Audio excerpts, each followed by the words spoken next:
Hello, everybody. Good evening to New Zealand, Australia. It's good morning here where I am at the moment in Hamburg, Berlin, in Europe. I'm Silke from the Kanban New Zealand meetup group. I'm the main organizer. And there is Daniel from Kanban Sydney and Melbourne, and Ben, who used to run the meetup groups, and he's just transitioned into the AI world, which is why it's really exciting to have him here. And I let you do a bit of introduction for yourselves. I think the only thing I wanted to say is if you are keen on previous recordings, those that are new to the meetup, there is a Kanban New Zealand YouTube channel, and there are some pretty cool topics related to Kanban, also together with team topologies, and so all sorts of Kanban related stuff and marrying it to other things. Dan, you want to take over for? Yeah, so for those of you who don't know me, I'm Dan. I'm based in Melbourne, running the Sydney and Melbourne meetups. And I guess one thing that I wanted to mention is the upcoming Kanban Australia conference as well. So you see my sort of background has got it on there. So if you're interested in Kanban and in Sydney in October, we're having our conference on the 31st of October. And there will also be associated workshops and things. So we've got Patrick Sayat from Belgium coming across, who's famous for upstream and customer Kanban, and he's going to be our keynote speaker this year. So, and there'll also be some workshops with Patrick and Arlette. So they're always a good thing. So if you're around Sydney in October, pop along to Kanban Australia and check out the conference. Cool. And Ben.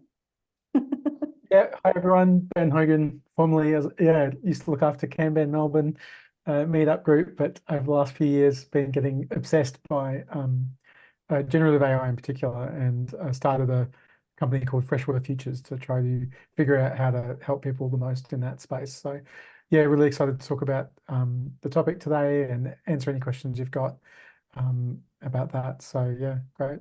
It'd be good to hear from Silke a little bit about the original framing of the question, and hear from the group as to what why you joined today, and maybe get a little bit of input from like what's the topic today and what question are we answering? Yeah. So the title of the group of the event says, can ChatGPT replace your Agile coach, and can it even replace your Kanban coach? And I think so when I also posted some links in there, and they represent a few angles the discussion could take, and I'm totally fine with taking either of these directions or even all of them. So what I was thinking is really like, in my mind, and I'm far away from anything of being an AI expert, I was thinking if we look at frameworks, generally, I could imagine, and one of these articles says that roughly as well, that ChatGPT could easily reproduce that. Whereas when we look at thinking models like Kanban or Agenda Shift or so, it might be less easy, because it's always very much adapting to the context that we are working in. I think that was my original thinking. And the other directions where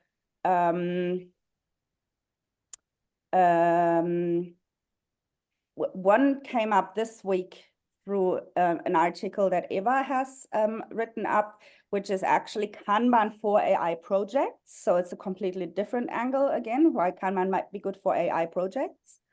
And the third one was actually, I think, Dan, you framed that when we talked about it as organizers, you framed it in a good way. Can you remember? The other one, no, actually different. Other one is when I look up in ChatGPT about Kanban, what I find is nonsense. So it's that it's my, where I'm questioning if people feed ChatGPT that are not experts themselves, how much is it actually worth? So I think that's the three questions out of my mind. main questions, and you might have lots of others. Yeah, brilliant. So as we go, I would encourage everyone just to take a moment to have a think about what your questions are and jot them down in the chat. So we'll use the chat to sort of keep the conversation going and making sure we're covering what you want to get out of this session. So I'll start with some just initial remarks as to that kind of question about, can AI sort of replace the role of an Agile coach, a Kanban coach? That was one of the initial questions I heard. And particularly interesting, you talked about thinking models, and Silke, you were like, well, if it requires a lot of knowledge of the business and the problem space and the people and the relationships and the context, surely an AI can't really help us there, right? And one of the interesting things I've noticed is there's a common misconception that the common experience that many of you may have had is you've gone to ChatGPT, you've asked it a question and it's given you a bad answer, and you make some assumptions about the quality of the answers you're going to get based on the inputs you give it. And I think large language models in particular are this classic example of garbage in, garbage out, right? So if you give it a really vague question and it relies upon its vast collection of statistically probable answers, then the answer you get may be very low quality, right? So what's interesting is, when do you get a good answer is actually more interesting, as in, like, what would you have to do to get a meaningful coaching response from a large language model? Like, how much information would you have to give it? What kinds of instructions and what kind of model would make sense? So I think the answer to the general thrust of that question was, can it replace the nuance that we provide as coaches? Is maybe, like, more than you probably think today already, and a lot more in the future. So what you suspect something like ChatGPT can do is probably less than what it can do when fully utilized with all of the prompt hacks, and in particular with all of the context. So I think context is king, and that's one of the most important things I think we're missing here, is when we only use ChatGPT shallowly, we miss out on how powerful it is if you give it information. Now, what we're seeing is, over time, the contexts are going from 4,000 words to 8,000 words to 32,000 words. Now, ChatGPT is 128,000 words approximately, or tokens to be precise, but give you the idea.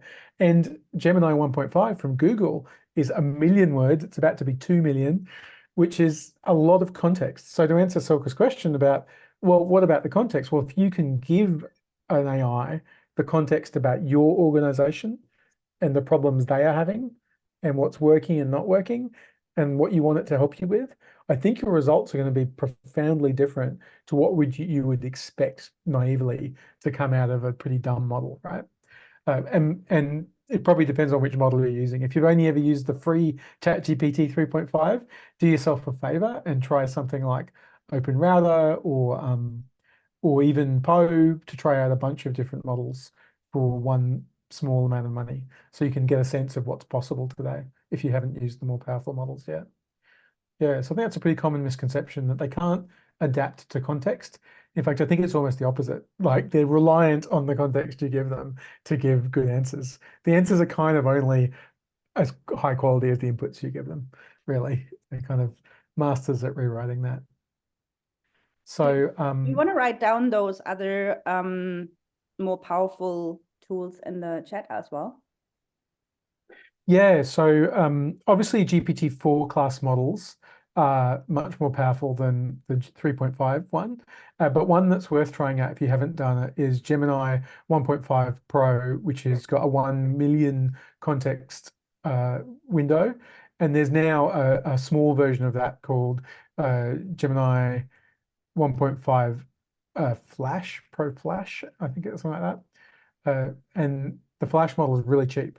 What that means is you can give it all of your documents about your client, about your context, and then ask it the question, which is an incredibly interesting area of research at the moment, is what kinds of answers can you get if you give it a lot of information? I'm not talking a little bit, like all the information you could imagine about your context, and you give it to it in one shot, and then you ask it an interesting question about that context. For example, you give it all the emails, all the Slack messages from your team for the last year, as an example, right? Like until you run out of space. And then you ask questions about your team. Is the team happy? Are they following, what methodology are they using? How often are they running into problems? What's the most common problem they have? What do you think the sentiment is of this team? Imagine the kinds of tools you could build for free from just giving it a lot of information about your team. So I think the future is bright and very interesting, and we have maybe not have properly explored all of the impacts to us as coaches, particularly around this context question. So if you want to play around with these models, so if all coaches in the world start using it right now today and always put in all the context they have, then eventually maybe. You can try all the models for as little as I think around about $4 to $5 Australian from a tool called Open Router, which I've put in the chat. And basically what that means is you pay as you go by word. So if you only use it once or twice, you won't get charged every month, and you get access to lots of models. If you don't mind paying every month, there's a tool called Poe that has a similar thing, which for $20 a month gives you many models, not just one. Instead of paying for ChatGPT, you basically pay for one subscription that gives you access to everything. So yeah, so try Open Router if you haven't tried the powerful models. If you're too cheap to pay 30 Australian dollars a month, try paying $4 once and see how that suits you.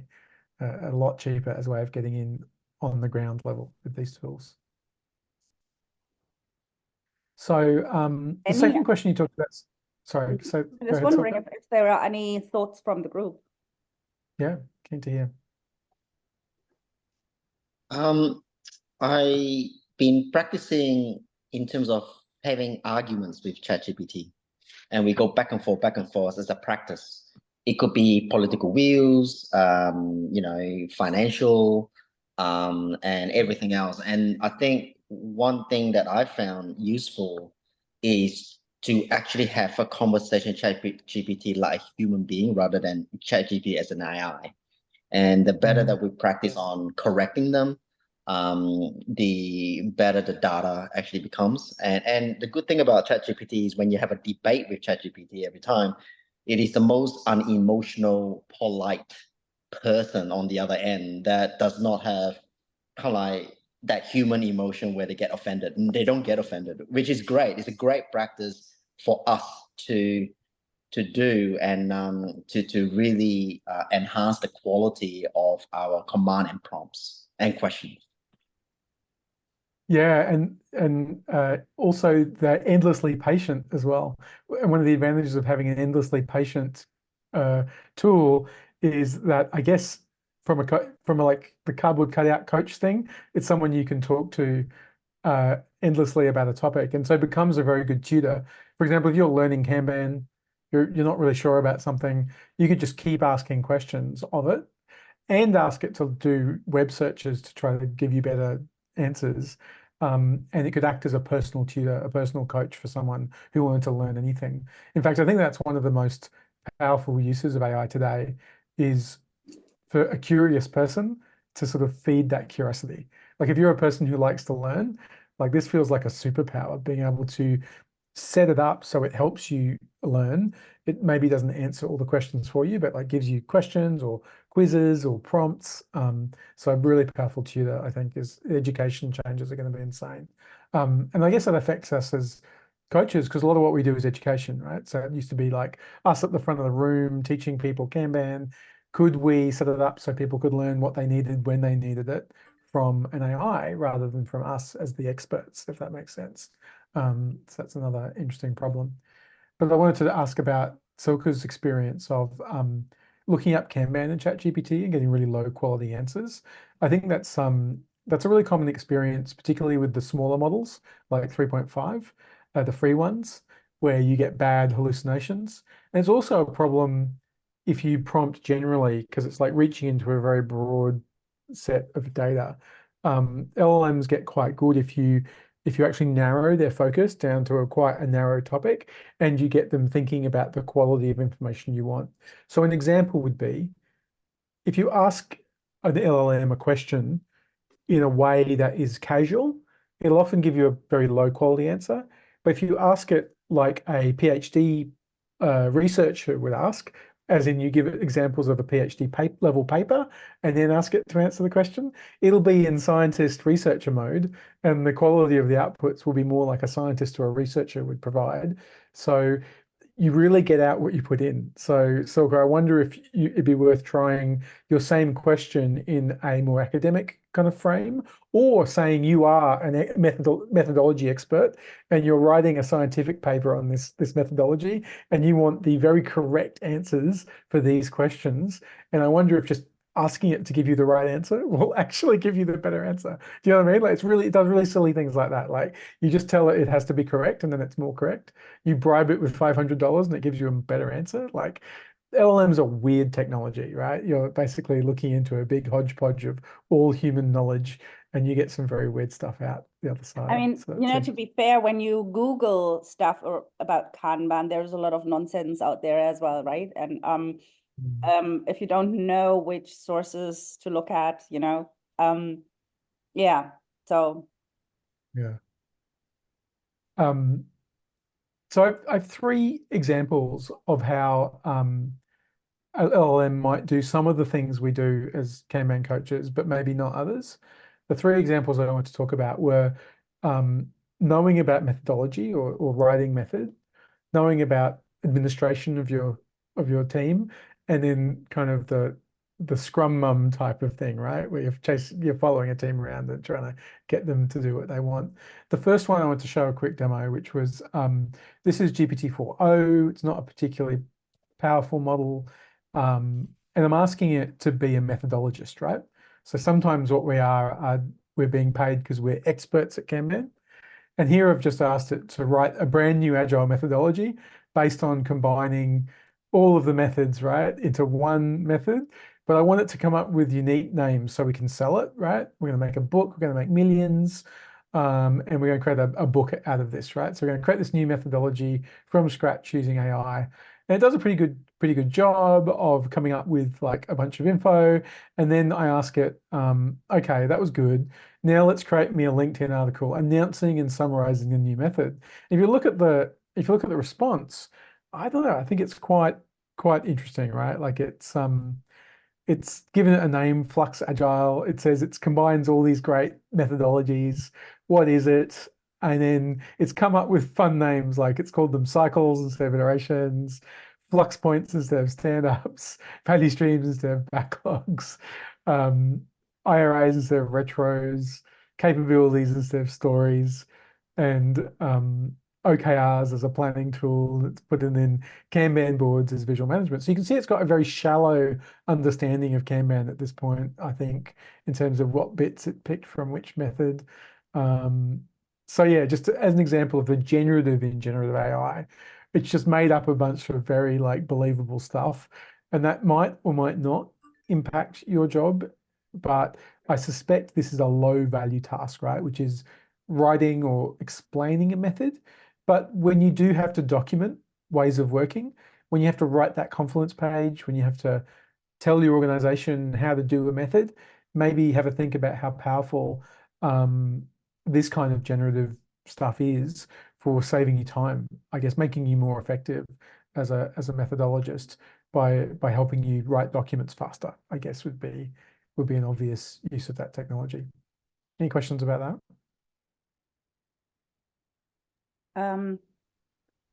I did have something that's probably, I don't know if it's a question or a point. yeah, that was Kate had his hand raised as well.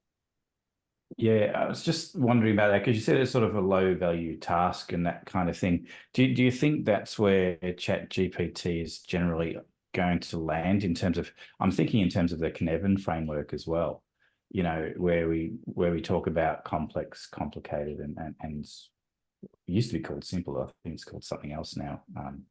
Yeah, clear, I think it is. Do you think it's probably, you know, more activities or things more in that, you know, either in the clear space or in, you know, the lower complicated space, and less in the sort of complex area and transitioning from complex to complicated? Yeah, that's interesting. Yeah, what I'm hearing is that they're not very good at very hard problems, right? So the more complex and difficult you make the task, the more you'll notice their weaknesses in the current generation of models. You particularly notice that for difficult reasoning or logic problems. And as they get very, very hard, a large language model may not give you a good response. There's this concept of like problems that are within the training set and outside the training set. And if it's seen something similar before, it can pretty much extrapolate based on your context, how that applies to you. So if it's a kind of well-known problem and you describe it, and then you describe your context, it can very well mash up the two things about me and about the problem and solution. It can stitch them together very, very well. And that looks like magic. But note that that wasn't it wasn't doing anything very innovative there. It was kind of like sort of combining two sets of information that either you provided or already knew. Whereas your question was more like, what about really novel situations or really difficult problems? Yeah, I think you'll start seeing its capability fall off a cliff pretty quickly there. But we have to be careful because literally in a few months' time, we'll see GPT-5, and we just don't know what effect that amount of compute will have on this limitation, which we're seeing around that edge of complexity, right? And when you say complex, remember, how do we deal with those? What's the Cynefin approach for dealing with a really complex environment? Well, we can break that down into a series of pretty simple steps, and you can teach an agent or an AI to do those steps. Come up with an experiment, probe the environment, observe the results, right? Like those things it can do, right? Because those aren't very complicated individual steps. So maybe it's not that stupid. It's just, yeah, we have these huge expectations of what they can do. Yeah, I don't know. I mean, what do you think? Anyone have an opinion on that? I'd be keen to hear from others who've tried to give. Has anyone tried to give the latest models like a very hard problem and been like a bit disappointed?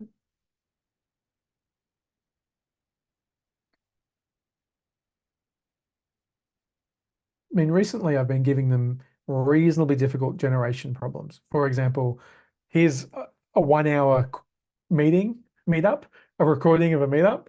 Now do something interesting with that, like create a summary, but then do it in this particular way, and then add this kind of context. And it's okay. The models are all right, but I'm a little bit sometimes disappointed in how well they follow my instructions. Yeah. Sorry, Cage, did you have a question, mate? I do. This for Ben. How much of it, like when you play around with something like this, once it evolves slightly better, there is an element of cognitive bias within ourselves. Like I've been doing a lot of work around this at the moment, and we're assuming it's crap, but we forgot the fact that sometimes we have our own ego too, that we believe the AI is wrong, but in fact we are wrong. You know, they come to a point, Ben, like, do you think that this biasness that we have, that when we actually asking a question, sometimes we actually expect an answer that we want, and we are hoping that a confirmation bias behind the AI to go, yeah, to confirm I'm right because of my ego. How do you see the future for human beings, like all the people here or anyone else, that constantly like say, oh, it's crap, but we could be wrong. It might be better than our minds. It's just that we have never seen it before. What are your thoughts around that?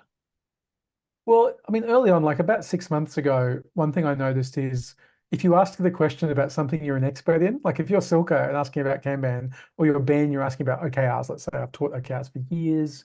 You know, I feel like I'm an expert at that. And I ask her the question, I'm like, oh, the answers are okay, but is it my ego or is it the LLM that's making me feel so disappointed in the answer? Like, oh, I wouldn't say it that way. Oh, yeah, I don't think they've quite got the nuance here. But something interesting has happened in the last 6 to 12 months. I don't know when it happened. Is the latest models like Turbo, the new GPT-4 Turbo, and then now GPT-4o, the answers seem to be getting better, right? Like I've basically, the way I've noticed this is I've built a little coaching tool, which is just a big prompt where people can ask questions about OKRs. And what I noticed is that I gave it a little bit of guidance, and then I looked at the answers I was getting back, and I was like, "Ooh, really impressed." But it's because I gave it guidance about what I wanted to hear, and then it would reflect back to me the things I wanted to hear, and then I'm really impressed You're right, with the man. answers. You're right. Does that make sense? So my big prompt, it wasn't even that much, a few paragraphs of what I think is important about OKRs. I give it out to LLM, and then all the answers I get like make me really happy. I'm like, ah, this is great. Look how smart this LLM is. So you can definitely use the trick if you want to feel like your LLM is giving you better answers. Just give it examples.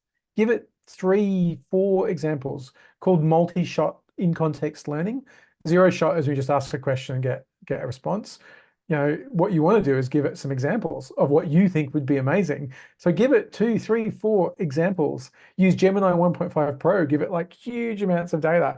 It should look like this or like this or like this. As much data as you want. You've got 1 million words to play with, right? Then you hit go and you'll be like, wow, that looks just like what I expected, because you gave it a hint as to what you expected.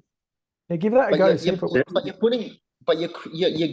putting your data in there that you choose, correct? Like you exactly. choose. That's why I was so impressed with it. I mean, because I think that's right. But what happens when someone else put the data in and then someone else enter a prompt, and then that it becomes no biasness, like it is completely neutral, and then the answer that it gave does not make you happy, like you disagree. Where is the line here in the future for us to go, hey, you know what, maybe they're right? You know, when is it the time when we say to ourselves, we got to stop thinking we are geniuses. We got to really start listening to a computation that can compute way faster, way more data than our brain possibly can. And we should start reflecting on those answers, even though with the initial thing that hit like fire in our head to say that this is crap. No, it's not. You just didn't see it yet. When is that going to happen? I think they're not much smarter than us yet, although they are smarter at things we're really bad at. So this is one of those interesting intuitions, right? It's not as good as I am as OKRs, but it's better than me at things that I'm not good at. Like, for example, marketing or sales, right? I'm pretty not great at those things. So when I ask questions about search engine optimization, I'm really impressed, and the answers are better than the answer I could give. Whereas if I ask it questions about Agile, Kanban, the answers aren't going to be that impressive, right? They're not going to be as helpful because I already know that stuff. So, so I think right now my intuition is that they're not as good as an expert human. So you probably shouldn't be like, am I going crazy? Is this the correct answer? No, trust yourself. If you consider yourself an expert in a domain, your answers are probably better than the machines, like out of the box. However, I don't think that applies if you're not an expert in the domain. Like if you know nothing about chemistry, it knows more than you about chemistry, like and other topics like that. Does that make sense? Yeah. So I think Chris. That's more intro level. Definitely, yeah. I think better for that, at least at the moment. But you can always give it expert information. I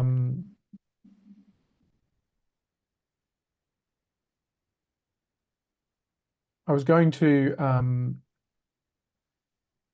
see if I can do an experiment live. No, I don't have it here. See if I can find it. Yeah, so questions so far. I've got 2 more examples, but I'll just see if I can set up for a cool little demo here. Take a moment to have a think. What do you think the impact of these are going to be on your Kanban or Agile coaching roles? What concerns do you have, or what do you predict is going to happen here? Or even Scrum Masters and things like that. Exactly. Scrum Masters and things like that. I see it more as a tool, right? I mean, a drill, right? Any of these like new tools that have come out, they didn't replace people's jobs. You still have people doing these jobs. They're just new tools.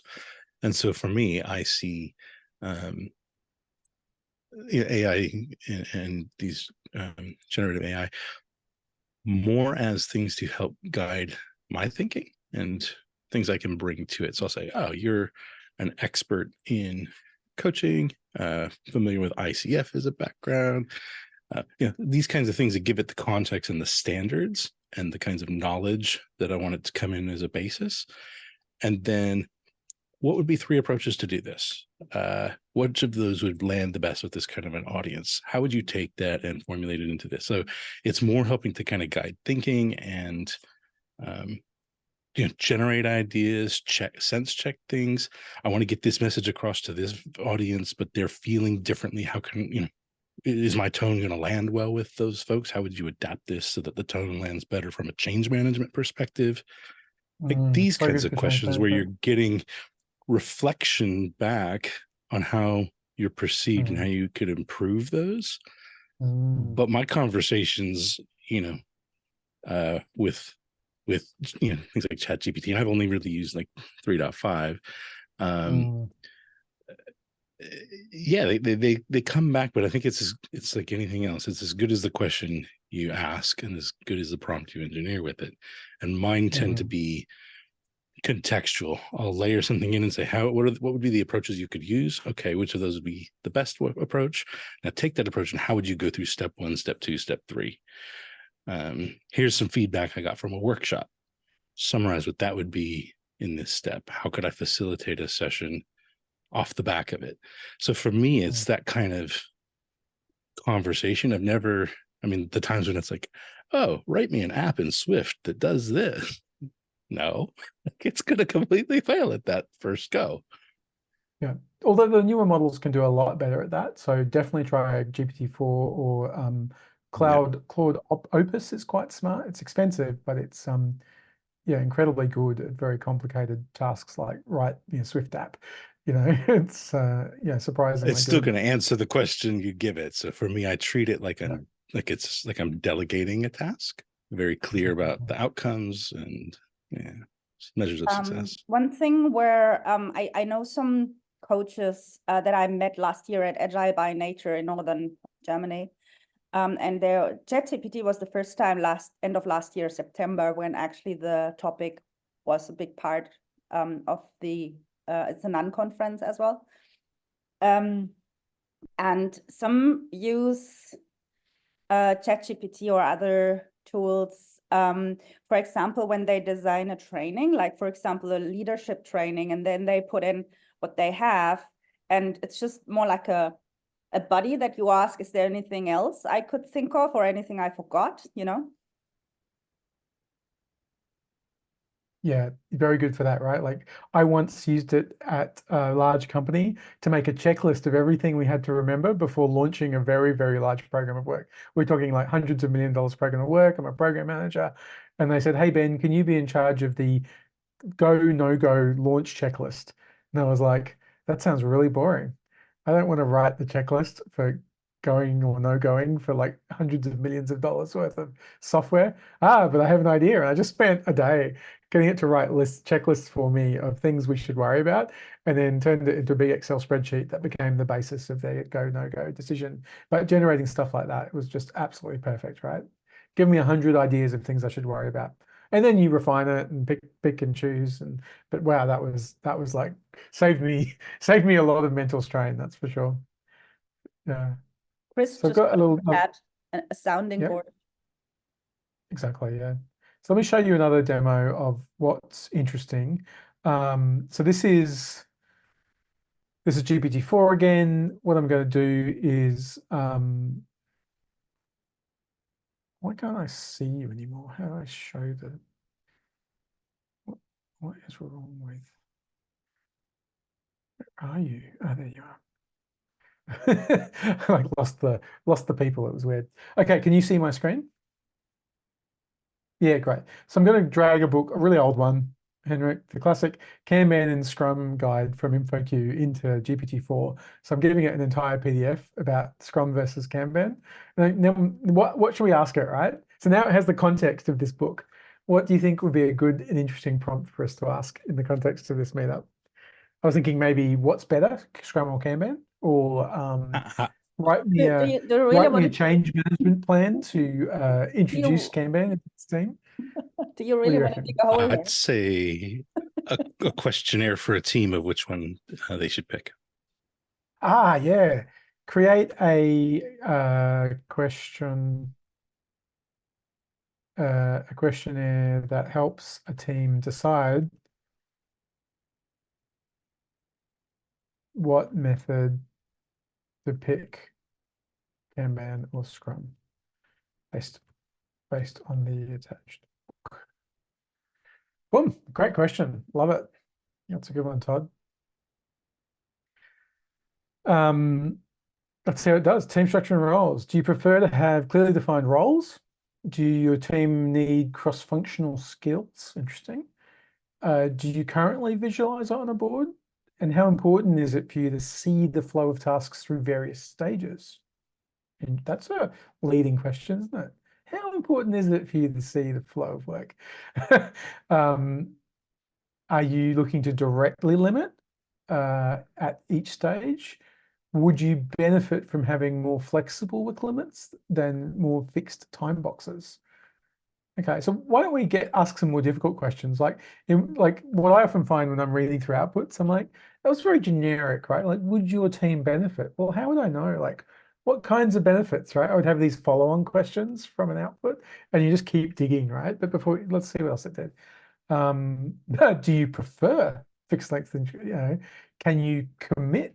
Ooh, this one's a good one. Isn't that a great question? That's actually quite on point, I think. Often when I'm coaching, that'll be the one, right? It's like, can you actually commit to delivering something every 2 weeks? So why are you trying to use Scrum? Like, you can't commit because the environment doesn't support it. Like, what are you doing? Yeah, Or are you willing to learn? Yeah, question 3, great one. Like it. Okay, what else? Yeah, same one. Comfortable with ongoing. Yeah, is the team comfortable? Yeah, another great one towards Scrum. If the team wants no change, then maybe Scrum's better. Yeah, good one. Oh, do you want to use my story points? Another weird one, like, would you benefit from measuring lead time or velocity?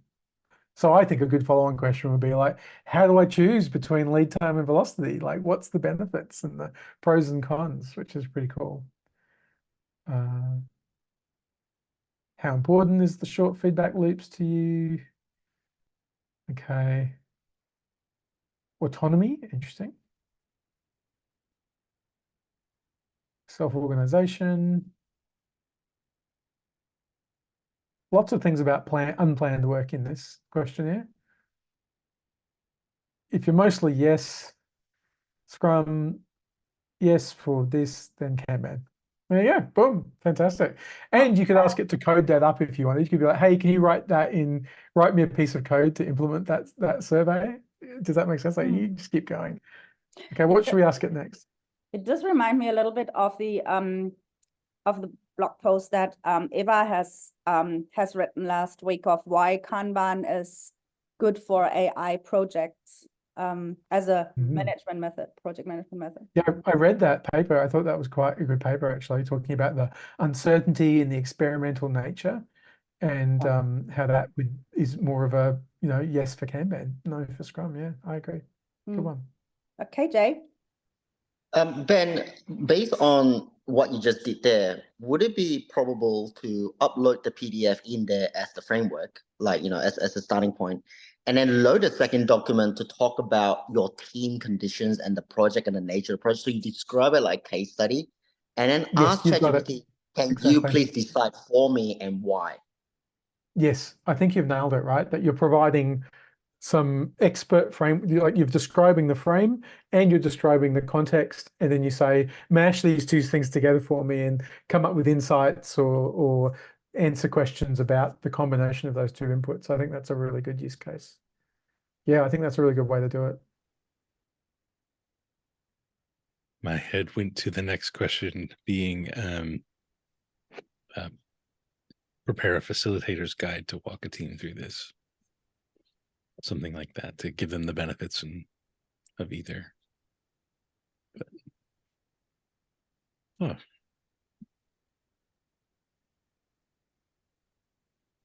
Let's see how it does. While it's doing that, Ben, I want to just pick up on one thing that you were just mentioning around yeah, I think KJ was mentioning, make a decision around which way to go for us. You know, I think that's an interesting thing in terms of the human element of knowledge work, is that, you know, when we're asking ChatGPT for information, it's kind of one thing. When we're asking it to make a decision, that's kind of another thing. You know, so there are many different facets about how we make decisions, and you know, how is ChatGPT trained to make decisions? Because you make decisions different to I and KJ and Silko. You know, we all make decisions in slightly different ways, and yeah, it just occurred to me that, you know, that they're quite different questions: asking for information and asking to make a decision. And you know, also that I'm very comfortable with asking it for information, but I'm less comfortable with asking it to make a decision for me. Just occurred to me as part of that. For me, then, like, the way to overcome that is to actually ask why, so that ChatGPT can explain why they made that decision, as opposed to just make a binary decision. And it's becoming more powerful to do those things, to explain why they made that decision. One of the things that which is a weakness of human, is we have too much information and we become indecisive. Like we are sometimes getting paralysis in decisions ourselves, and having a supportive kind of like tool that actually can make the decision and explain why, then it actually helps us through our own thinking of maybe they're right, or maybe, you know, maybe it's right or maybe it's wrong, whatever. We still have to make that decision. And that's the reason why I like ChatGPT, when you actually use the word why at the end of a sentence, so that it can actually explain it to you.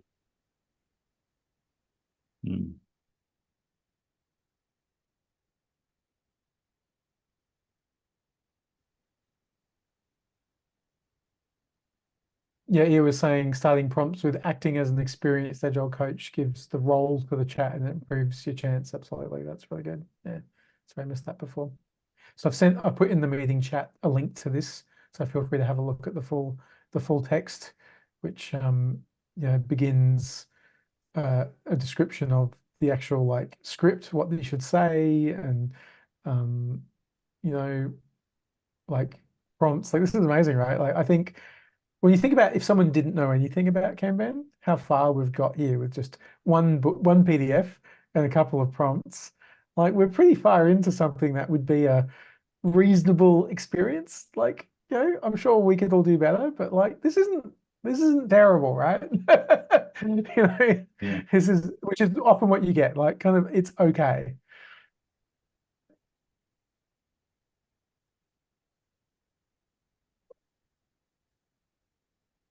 What do we think? What do you think, Silke, of the quality of the response? I quite like the questions they've asked. It just reminds me of this other article, not sure if folks have read it, where, so he kind of gives a bit of a prediction on where we are going, and that Agile is going to be different in the future because of AI, and because of that, maybe also our roles as coaches, or we will be more, he says we will be more coaches rather than trainers and mentors. And so his hypothesis is that in the future, cross-functional teams will be less a thing. And I think that's why I picked on those answers, and that it reminded me of that article, less cross-functional teams, which in Kanban, we never said it's a thing anyway, you know. And the reason for it is there will be smaller teams, maybe of 2 people, plus the rest of the team members will be replaced by an AI buddy.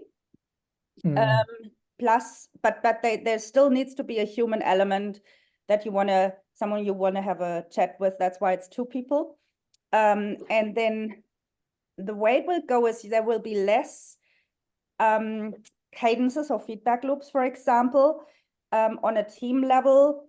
And because we will be developing in weeks what before took months, or in days what before took weeks, they will be more so frequent, like if we have daily releases or something like that, you know, we will probably not need them on a daily basis, or like planning and daily will become the same thing, which would be pretty much our replenishment, maybe even, you know.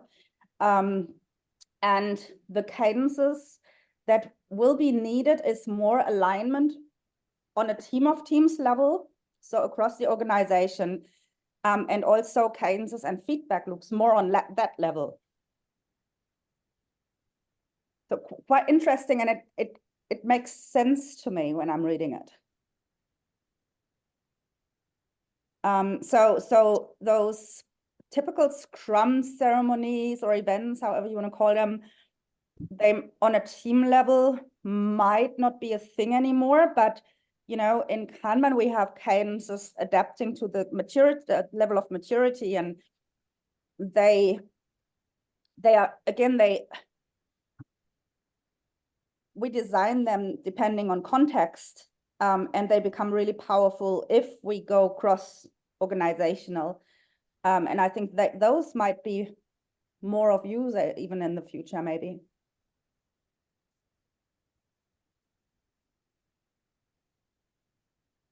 Oh, that's a good one, Ben.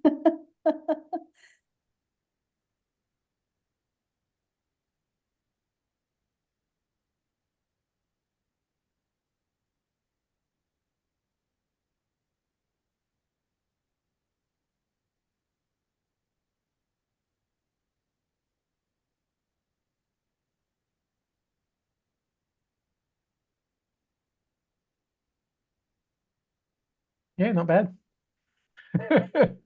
Not bad. I'll take it. Dan? Yeah, I was thinking about the previous thing that you had up in terms of a guide for facilitators.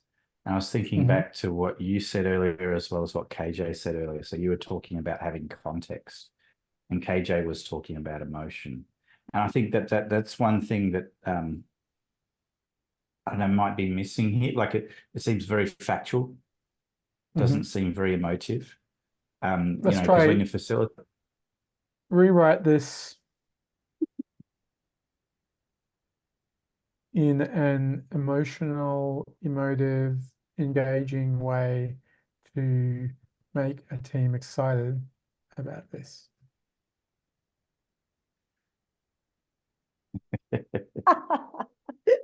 well, I guess what I was thinking about is more as, you know, as a facilitator, those are some of the things that you pick up on, you know, when you're in the room with people and talking to people, is that you'll see them fidget, you'll see them look uncomfortable, you'll see those sorts of things.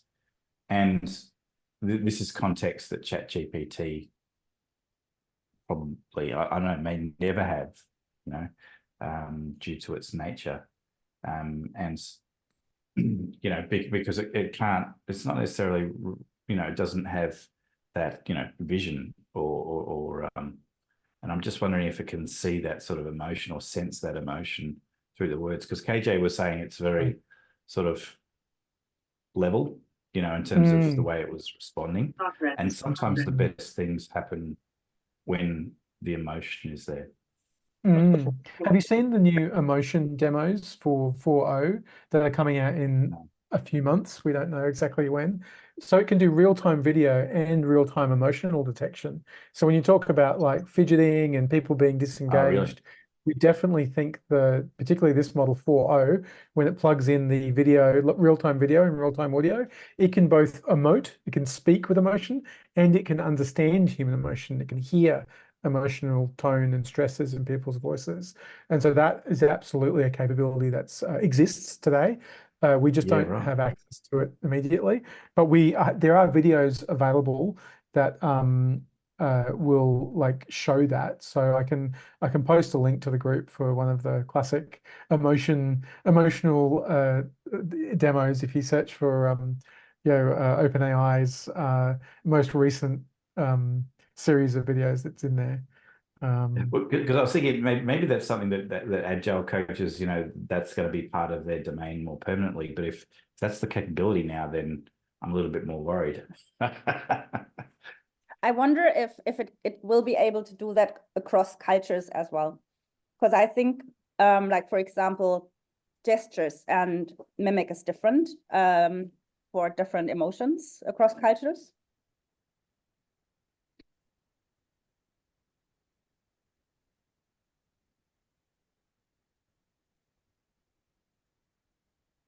Yeah, so interestingly, it's quite good at multilingual. I wonder if it's good at multicultural. It depends on how we've labeled the data, right? Like if we have labeled data on emotions in different cultures, then yes, it'll be great. If we don't, then it'll be terrible, assuming everyone's an American, right? Which is different set of emotional cues than some countries, right? It's like confusing your excitement in like, what's that joke about British people and like how what they're really nice to you because they hate you, that kind of stuff. Yeah, so yeah, and trying to get it to understand when a German makes a joke. No, just kidding. Here it is. The model is able to.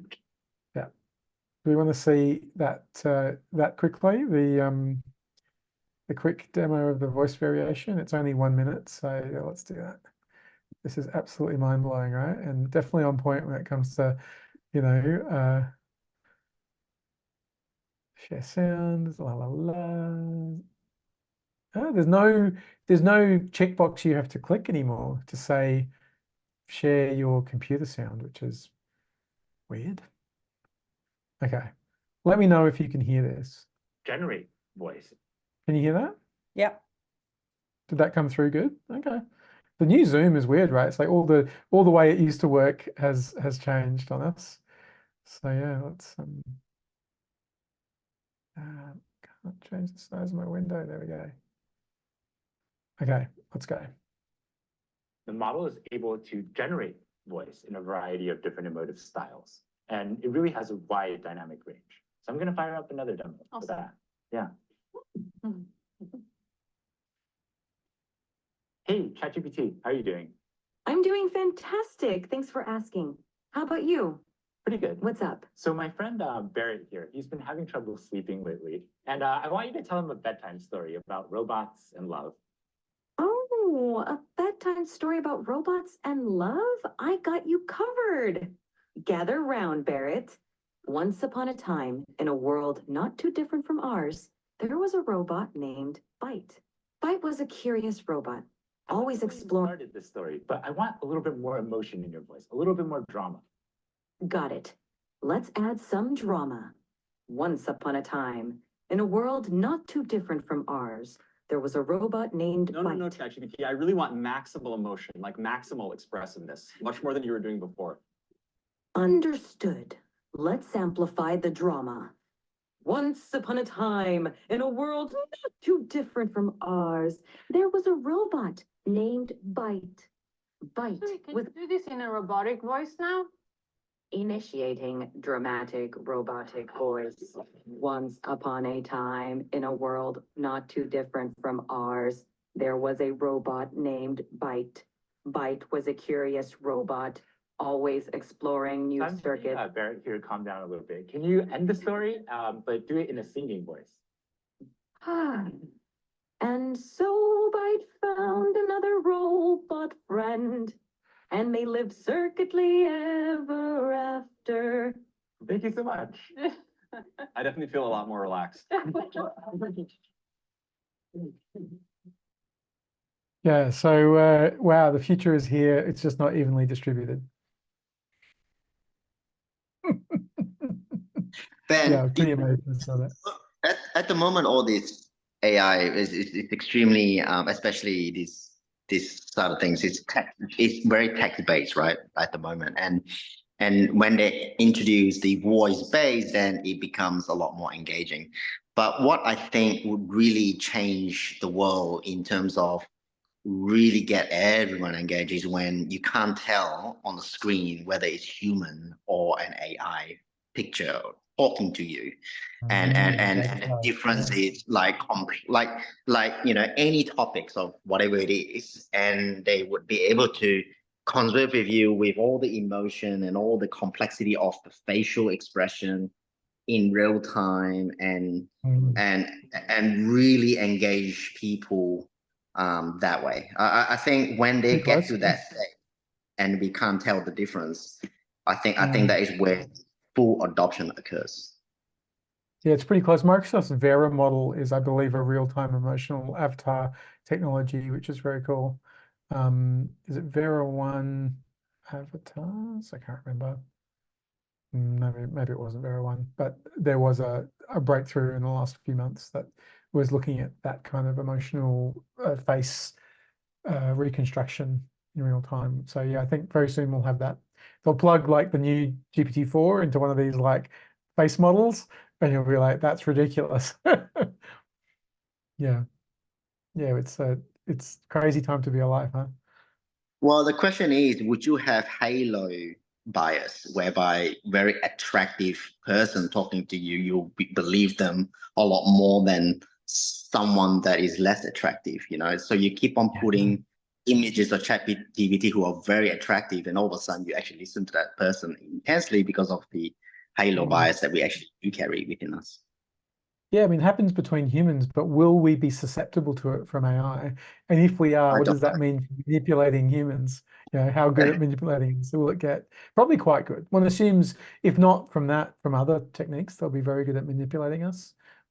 Yes. Especially in the hands of unscrupulous actors. Chris. Yeah, there is an example. The fellow, what's his name, that invented LinkedIn, Ben Howitz. He had a conversation with himself, an avatar of himself, and he'd loaded his own books into it, and had a conversation about it to himself, about himself. It's a video. It's worth watching. Yeah. Right. Another point. I just actually banged into ChatGPT. What is the impact of? How do you think? I asked it how it thinks that it will impact coaching and Scrum Masters, and it gives about 6 different examples, and one of them is feedback on how on people's emotions.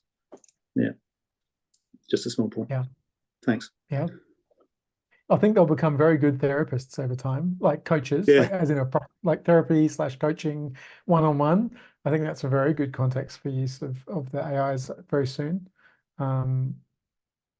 Yeah, like give them a problem, help you work through the options, come up with solutions. Yeah, it's going to be very powerful.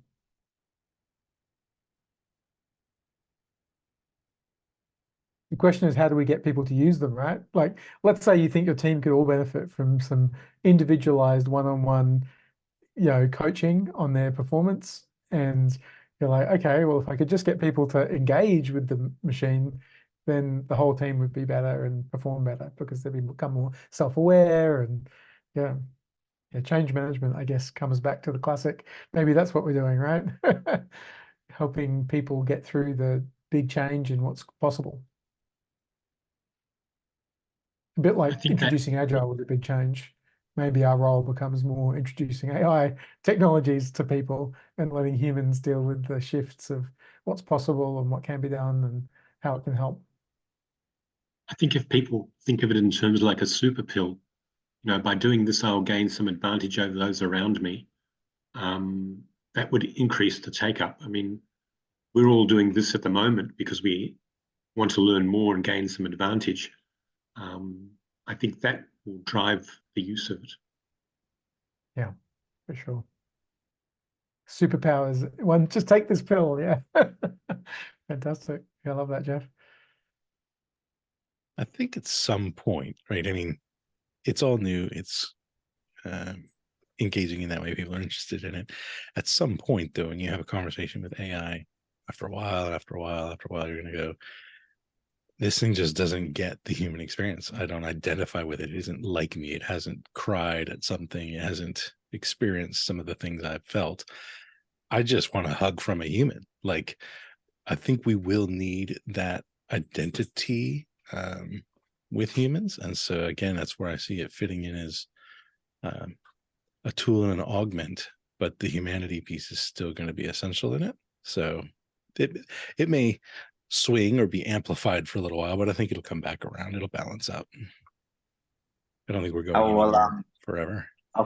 I'll fly over to New Zealand next time. I'll make sure I'll give you a hug there, Todd. Come on down. I got dinner going.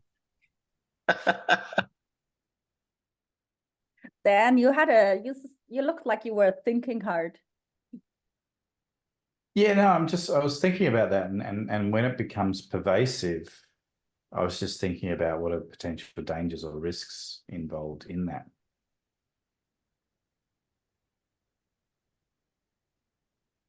I think it's people not understanding necessarily how it works or what to trust. You don't know what fact is, and then you get AI models populated with AI generated from other things, as opposed to first principles, human experience, fact, science. For sure, yeah. Post-truth society is an interesting place to live, where you can't trust anything you see or hear or read. Yeah, truth becomes an extremely valuable commodity. And if we Ben, start do to you value, said Todd, the human experience less, if we start to value the human experience less as a result, because we're getting good enough answers through the AI. I almost feel we'll value it more because we won't trust digital experiences as much anymore. But yeah, I guess what's it all for at the end of the day? Better answers to make a product for what? Some other AI somewhere or a person? Like there's going to be a person at the end of it somewhere. I see a lot of powerful application here based on what is being described so far, like where it is heading. You know, what I see is great opportunity in the medicine side of things, especially the medicine side of things. If there is actually feedback, like live camera that the AI can see, like, so we give them eyes. You can literally download the whole medical journal the world has ever produced. And actually the way it diagnose diseases and things like that, and using probabilities would be so much more powerful than any single human can actually diagnose. And that's where I think it's already started, by the way, in the medicine side of things with AI. And that's where I see the greatest benefit. And then human element of that is just to double check it to make sure that it is accurate. Yeah, that's where I am very positive on. Yeah, the MedPalm 2 is insanely powerful. Yeah, so that's been quite interesting. Yeah, if you have a look at that paper, I just linked to insanely good results they're getting from the MedPalm project. I think we're limited by our senses, and that when you hook AI into things that can sense more and better, infrared, that's an easy, simple one. Well, how would we be different if we walked around and we could see infrared? It'd be game changing. And that's like a tiny, tiny little thing to plug into an AI to make it that much better. And you just, yeah, if you were looking at medical and things are taking pulses and measuring oxygen levels and all the kinds of things that we can sense with tools that humans directly, we just can't sense those things. And it can take it all in at once and make sense of it in some way. Yeah, for sure. I wonder what that does to job satisfaction and things like research, because I was at the Royal Children's Hospital today, and KJ, you were just talking about medicine. And what if, you know, those experts that I was talking to, like an oncologist and those sorts of things, they were just checkers of ChatGPT or, you know, of an AI, you know, and what does that do to their profession? You know, if they're just checking the answers that a tool has given them, you know, and how does that help us excel as a species in terms of research and things like that?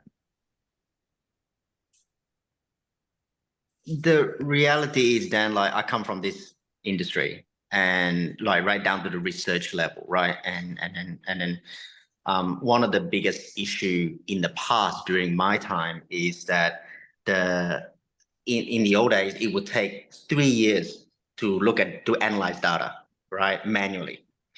And with the technology on the application side, the number of data points that we can generate now, it is for a PhD, like in the old days, like it takes 5 years, around 4 to 5 years for a PhD student to do all the experiment every day and write and stuff like that, right? That's the norm. But then about 5 years ago, with technology on how many results or data point we can get, so much that nowadays a PhD student spend the first week of their PhD, first week generates so much data, it takes 3 years to analyze it. There is no more experiment. There's no more experiment. That's crazy, right? I mean, that's 5 years ago.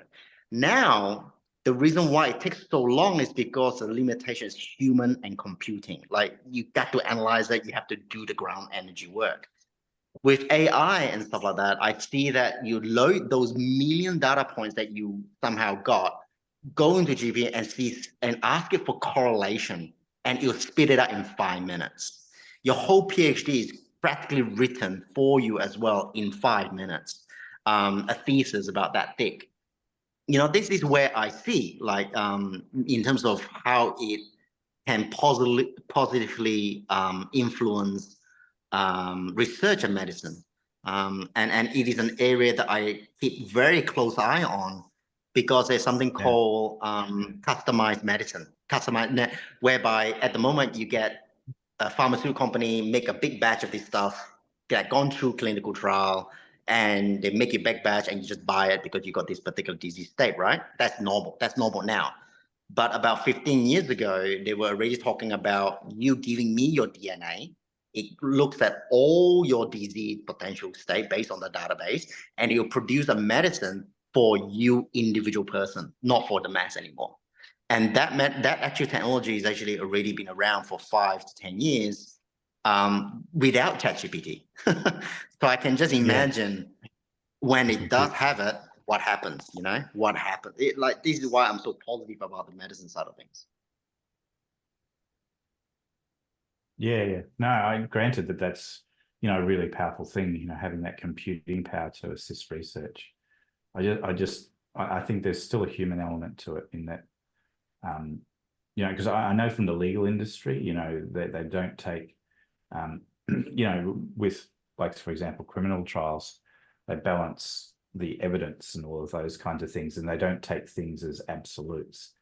And there's always a risk that we take what ChatGPT says as an absolute, and that kind of thing as well. So I think, although there's great benefits, there's also great risks that we have to sort of weigh up, in the human element, the assumption that it's always correct, and all that sort of stuff. So we can never forget that. And I think there's always room for humans in there.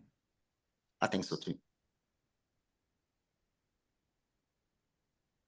Ben, you just activated AI Companion on Zoom? Yeah, I just asked you to turn it on just to see. It's got like summarizing and questions, and you can ask it things like, summarize the action items. But I don't think we turned it on at the beginning, so it might not have caught the meeting. But we could feed, it's an example of like pervasive AI showing up in tools like Zoom. So that's really interesting. Hey, Anthony. G'day. Hey. My apologies, folks, but I was going to say, so have we summarized that yes, AI can replace your coach, your Kanban coach? Well, we've shown some pretty cool tech capabilities so far, but I don't think we've answered the question. Like, we didn't reach a conclusion. We're definitely for low value stuff, like knowing about methods, writing documents, doing your Jira admin for you, probably, being a Scrum mum, like these things, one assumes we can build tools better than us. But the high value, complex thinking stuff, we think we had a few examples where we thought maybe they couldn't do it, like emotion, but actually they're getting better at emotions.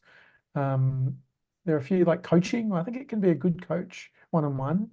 So yeah, we haven't quite landed on an answer, but we've been talking through various different capabilities and use cases. We But look from, the master of micro interactions is probably not quite.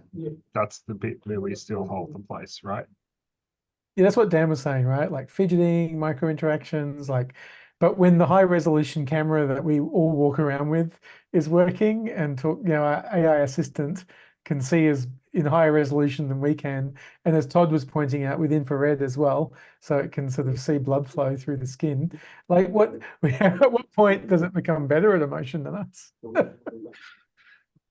It's like, By then, by then, I think humans will be the house cats to the robot AI overlords. yeah.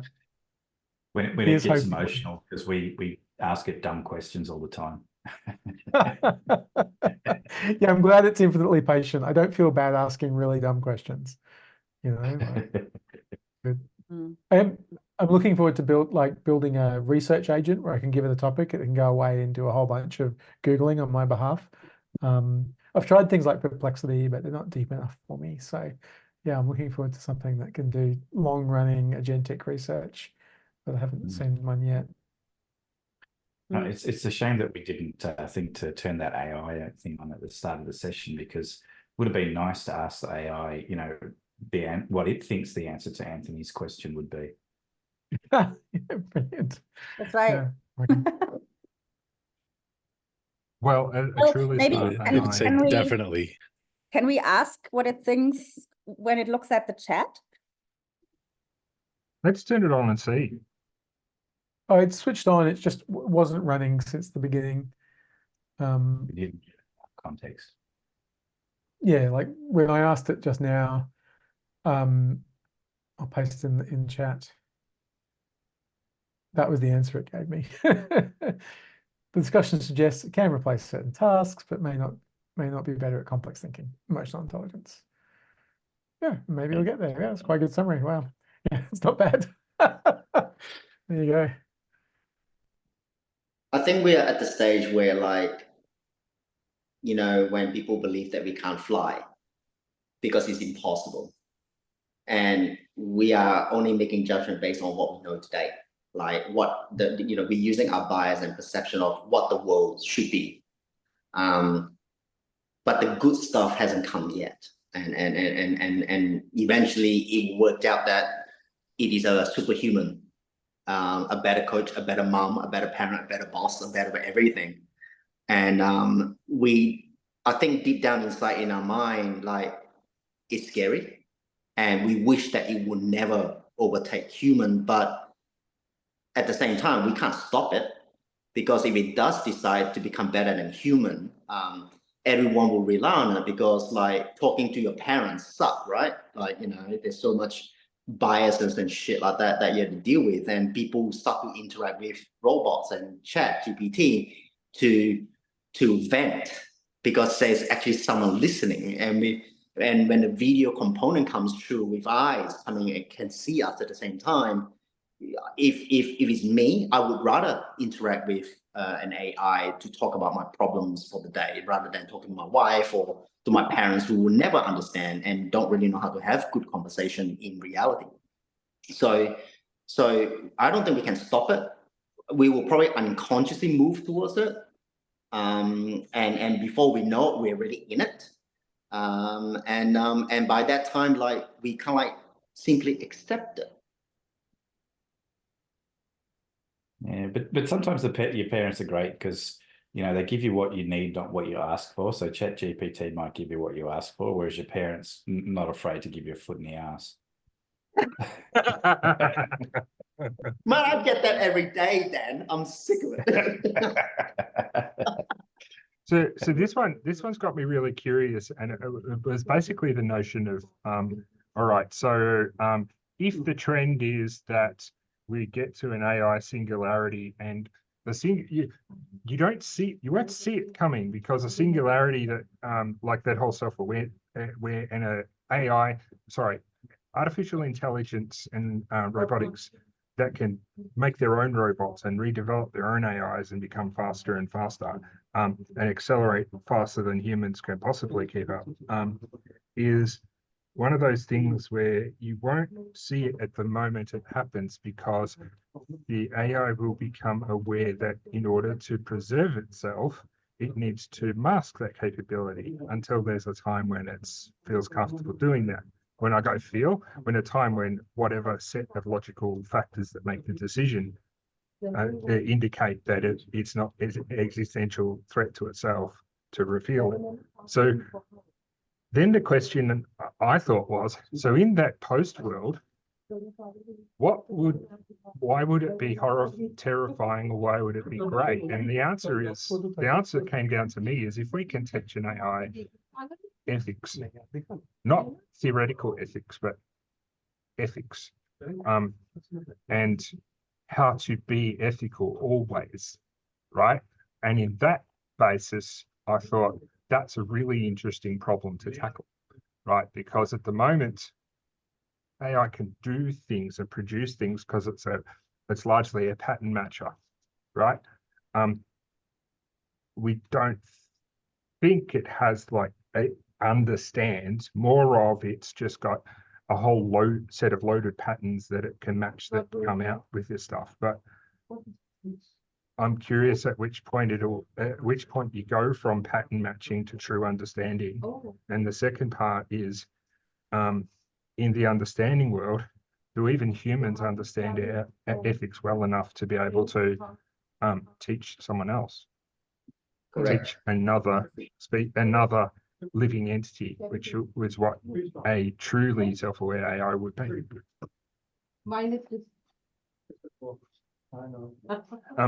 But I think that's the instrumental difference between an AI is a horrific, a super aware AI is a horrific scenario versus no, this is fantastic. It's the ethics line, and I think if we can solve that, maybe we can protect the future. There was, sorry, Dan. Based on what was mentioned there, there was a time maybe a couple of years ago, when we were discussing about AI and intelligence, artificial intelligence. Are we trying to create something perfect? Because at the moment we are, but humans are not perfect. So do we make sure that AI is not perfect? But we don't. We keep on creating something that is perfect. We want to. We're heading towards that way, and we're trying to get there. Now it is human that is not perfect, that actually trying to create something perfect. And when it becomes perfect, do we suspect that it becomes God? AI is almost like God-like, knows everything. So it was a very interesting discussion about 2 years ago about this. And what you raised there is, it's like watching Terminator, coming at you, right? Like that's where we're heading. But I don't think we can actually control it, because everyone do bits and pieces on the side, and cumulatively it becomes something else. I wonder. Then there's the accountability mechanism, right? So the thing that is kind of makes the human fallibility okay is, one, there's lots and lots of us. Two, accountability mechanism to each other, and three, physical limitations that we have in addition to our perfection limitations. And I was knowing in an AI world, that would be fine if said limitations would, if something was limited on power, then it'd be fine. But if you've got unlimited power with imperfect ethics, then you've got a real problem. So that was where I was kind of going. So, I'm sorry, Daniel, I think I talked over you and I didn't mean to. Yeah, no, I just picked up on something you said earlier, Anthony, and you talk about, humans, and you were talking about ChatGPT and the way it does pattern matching and things like that. And that's a naturally very human way of thinking, because, when, back in the day, if an animal jumped out from behind the bush, we would match the pattern. Is it a lion or is it a sheep? Very different reactions as a result of that. And, I'm just wondering if maybe we're going about this, there's another way of going about this where AI is not actually based on pattern matching, but another way of thinking. I don't know what that might be, but, something that's actually quite different to the way we think, such that we see things that we don't otherwise see. And, and gives us a different, I guess, a different avenue for thought, because, we're based on pattern matching. I don't know. Is there anything That like means that out there? that means going beyond the Turing test, right? Because the whole Turing test was around, do you think you're interacting with a human? I mean, that was the basic of it. But then the whole notion around motivation around AI was all around that Turing thinking. And if you're that model difference in models that you're talking about, where we may not even have a model for that, but that's post Turing. Oh, it's just different, I think, because Turing or not, it's or post or not, it's yes, it's just a different way of thinking. Because I get a lot of value in interacting with humans that think differently to the way I do. So I'm just wondering, is there an element where ChatGPT actually thinks so very differently to me to help point out maybe blind spots or different ways of thinking that I hadn't thought of before. Right. And when you said it was based on pattern matching, I thought, well, we're designing AI based on ourselves rather than something that can really augment us. Yeah, that's a good point. Yes. Have you come across What's anything like that, interesting Ben? is Ben's deep in thought.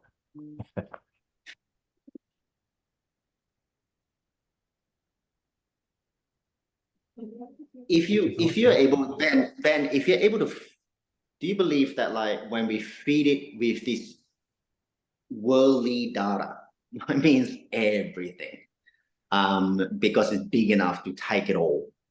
As a consultant, like whether it's Kanban, Agile, what, it doesn't really matter. Like, do you think that it will have the capability to actually come up with a much better model than just Agile? It will call it some other name itself, and then it will call it, this is the secret sauce of business management or something like that, because it just knows everything. What are your thoughts on that? I mean, that was the example I started with, right? Which was like, come up with a new methodology based on all these other methods, give it a new name, and it came up with Flux Agile, and it had like elements of multiple methods. So it's certainly capable of generating stuff. Like, it's very generative in terms of like words, but can it come up with something genuinely new and novel? Well, chemists are finding that AI can be good at coming up with give it lots of data, it finds novel things in the data. So if you think of innovation as how many times you try something, how many experiments you run, well, giving it lots and lots of information and then asking asking it to like try many, many different things is kind of innovation, isn't it? Like, it's very mechanized, a mechanized form of innovation. So I suspect we will see a lot of novel things come out of AI. We construct what you're saying. Sorry, go on, Jeff. We construct Agile to somehow manage the human world. It's not really managing the factual world. Most of what we do or think of is around the human world. So refining that or coming up with a new whatever is probably going to happen anyway as we learn more about it. It's just the probabilities of humans' reactions, would you say? Which human, Jeff? Like, you're talking about like white people human, or Chinese human, Indian human? Like, what do you mean by that? Because we all are culturally different. The team that you're working with would be the subset of the humans you work. I mean, that Agile team is that group of humans. And it's their reactions you're working to and their peculiarities that you're trying to pull these tools to actually manage. Yeah. I wonder how much it can help us or interact directly with our teammates to achieve outcomes. When you think about personalized medicine, I wonder what personalized coaching looks like. Like what if, like managers, right, doing one-on-ones, can AI do a better job of that by knowing more about your staff like a deeper, more thoughtful reflection on their career and their goals and their aspirations and their skills, and able to assess what they're good at and not good at, and what they want to learn and don't want to learn privately, who they like and don't like in the team, and how to achieve the best outcomes, right? Like, I wonder if there's some ultimate team productivity coach tool that kind of drops in and helps your team be awesome, if they want to use it. I like what Henrik Ben, said in his post, which was, maybe your job is to lead the horse to water and encourage them to use the tools. And like that, his quote was, teach a person to fish, kind of like that was the example. And I think this might be a good example of that, right? Like, if you get your team to unlock their own growth, then off they go, right? Ben, you raised a very important point when you're doing appraisals and kind of one-on-one. I mean, would you be more honest to an AI than your own boss that you don't really 100% trust and like when you give one-on-one? Because there's a human on the other side that you don't really 100% trust, that if you tell them that your boss suck and you're talking to your boss, you don't know what the ramifications to your career, right? So, but when you're talking to an AI, you lay it all 100%, because knowing the fact that that's not your boss. Would that be better for us, do you think, to really Is that a vent disclosure thing? 100%? Sorry? Is that a disclosure thing though? I don't know. I was asking Ben whether humans will, in the appraisal one-on-one, will be a lot more honest to an AI than actually having one-on-one with your direct boss, because you got politics, you got all this at play and biasness. Some bosses walk into a one-on-one with thoughts in their head. They already kind of like conclude what they want to talk about with you. And you could be a bad staff and they're trying to correct you. It's a hidden agenda right there. And then there's also an element that your boss might be not very good at what he does in terms of one-on-one. Not everyone is perfect, right? But AI is perfect in that, like, you program it to always listen and understand and empathize with no bias, for example.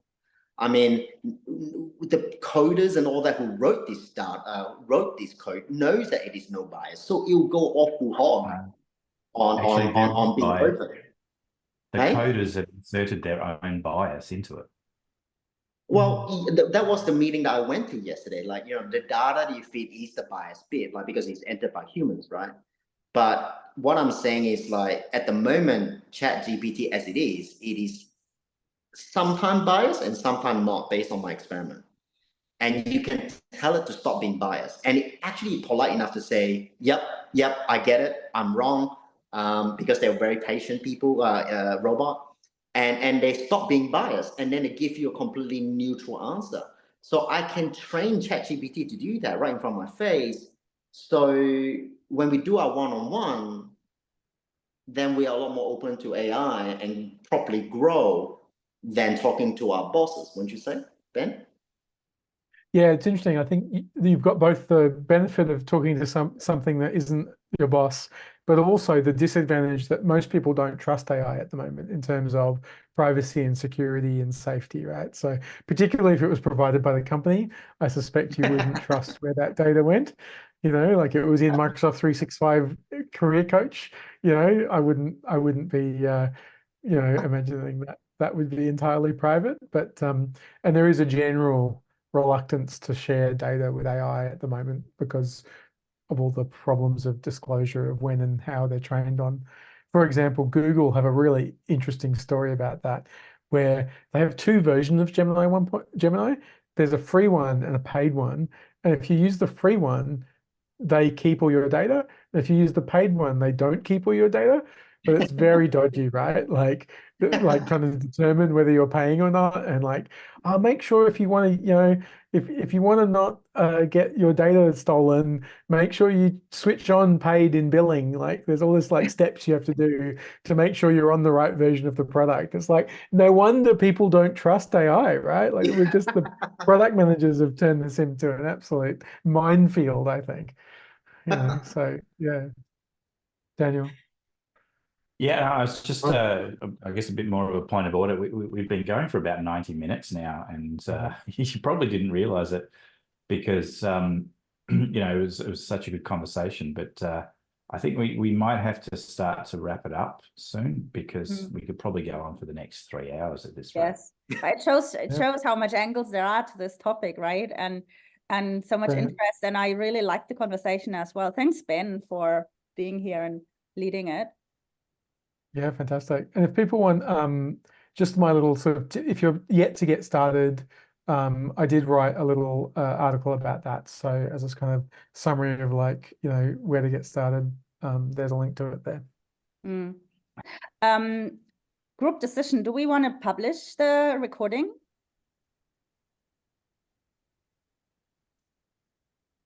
I'm happy to do so, but yeah. I think it was really good and might be interesting for others.